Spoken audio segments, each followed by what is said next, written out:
સૌ વાલા મિત્રોને મારા જય સિયારામ। હું દુષ્યંત પાઠક શ્રી હનુમાનજી દાદાની અસીમ કૃપાથી એક નવા વિડીયો સાથે આપની સેવામાં ઉપલબ્ધ છું। તો વાલા મિત્રો, આજનો ઉપાય આ વિષયની અંદર તારીખ છે 5મી ઓગસ્ટ 2026 અને વાર છે બુધવાર। વાલા મિત્રો, વાત કરીશ પંચાંગની। તો અષાઢ મહિનો કૃષ્ણ પક્ષ ચાલી રહ્યો છે। અશ્વિની નક્ષત્ર સૂર્યયોગ છે। મેષ રાશિનો ચંદ્ર ને કર્ક રાશિનો સૂર્ય છે।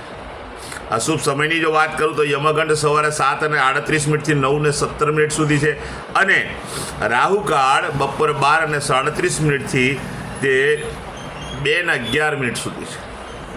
આ સમય બંને અશુભ સમય છે। અશુભ સમયની અંદર કોઈ પણ પ્રકારનું શુભ કાર્ય અને શુભ યાત્રા ન થાય। શુભ કાર્ય શુભ યાત્રા કરવા માટે કોઈ સારું ચોગડિયું, કોઈ સારું મુહૂર્ત લેવું જોઈએ। આજના દિવસે અભિજીત મુહૂર્ત પણ અશુભ છે, એટલે કોઈ પણ શુભ ચોગડિયું અથવા શુભ મુહૂર્ત લઈને તમે કોઈ તમારા શુભ કાર્યનું અથવા શુભ યાત્રાની શરૂઆત કરી શકો। વાત કરીશું આજના ઉપાયની। વહેલી સવારે સ્નાન કરવા માટે બેસો, નાહવા માટે બેસો, ત્યારે નાહવાના પાણીની અંદર તમારે થોડુંક અત્તર નાખવાનું છે, બરાબર સમજી લેજો। અને સાથે સાથે 50 ગ્રામ જેટલું દૂધ લેવાનું છે। પહેલાં શરીરને પાણીથી ભીનું કરવાનું અને ત્યાર પછી આખા શરીર પર દૂધ લગાડવાનું છે। બસ આટલું કરી લો। ચોખ્ખું પાણી ઉમેરી શકાય, સાબુ શેમ્પૂનો ઉપયોગ કરાય। ત્યાર પછી તમે સ્નાન કરી શકો છો સાબુ શેમ્પૂના ઉપયોગ સાથે। સ્નાન થઈ ગયા પછી એક સફેદ કાગળ લેજો, જેની અંદર અડધી ચમચી જેટલા લીલા મગ લેજો। પડીકી વાળી પોતાના પોકેટમાં રાખજો। 24 કલાક માટે આ પડીકી તમારા પોકેટમાં રાખવાની છે। બીજા દિવસે વહેલી સવારે પીપળાના ઝાડના મૂળમાં અથવા ગણપતિ દાદાના ચરણોની અંદર અથવા કોઈ પણ દેવસ્થાને જઈને તમે પડીકી મૂકી આવી શકો। બસ આટલું જ કાર્ય કરવાનું છે। ત્યાર પછી સીધું સંધ્યાકાળે પશ્ચિમ દિશા તરફનું મુખ રાખી શ્રી હનુમાનજી દાદાને એક કાગભૂષણની રામાયણજીનો પાઠ અને એક હનુમાન ચાલીસાનો પાઠ દાદાને અર્પણ કરવાનો છે। રાત્રે સૂતા પહેલાં પોતાની જ પથારીમાં બેસી પલાઠી વાળી ઓમ કૃષ્ણાય વાસુદેવાય હરે પરમાત્મને પ્રણતક્લેશનાશાય ગોવિંદાય નમો નમઃ આ મંત્ર યથાશક્તિ જપવાનો। કદાચ કોઈ વિશેષ ઉપાય કરવાની ઈચ્છા હોય તો 23 ઇલાયચીની માળા ગણપતિ દાદાને ધરાવી એમને ગળામાં એ માળા પહેરાવી અને શ્રી ગણપતિ દાદાના તમે વંદન કરી શકો। તમે મંદિરે જઈને ઇલાયચીની માળા ન પહેરાઈ શકો તો તમે તમારા ઘરે કોઈ પણ ભગવાન ગણપતિ દાદાની મૂર્તિ હોય ત્યાં પણ તમે પહેરાઈ શકો છો। વાલા મિત્રો, બસ આટલું કરી લો એટલે આજનો ઉપાય પરિપૂર્ણ થાય છે। ત્યાર પછી વાલા મિત્રો, જેનો જન્મદિવસ 5મી ઓગસ્ટ 2026 બુધવારના દિવસે છે, બધા જ વાલા મિત્રોને સૌપ્રથમ તો જન્મદિવસની શુભકામના। શ્રી હનુમાનજી દાદા તમારી મનોકામના પૂર્ણ કરે, બલબુદ્ધિ અને વિદ્યા આપે। ઉપાયના ભાગરૂપે મેં કહ્યું તે પ્રમાણે સ્નાન કરવાનું છે। સ્નાન કર્યા પછી ગૌશાળાએ જવાનું છે।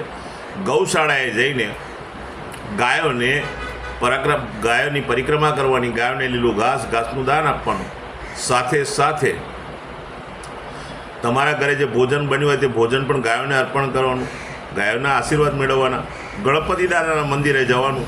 23 ઇલાયચીની માળા ગણપતિ દાદાના ગળાની અંદર પહેરાવી એમના દર્શન કરી આશીર્વાદ પ્રાપ્ત કરવાના છે।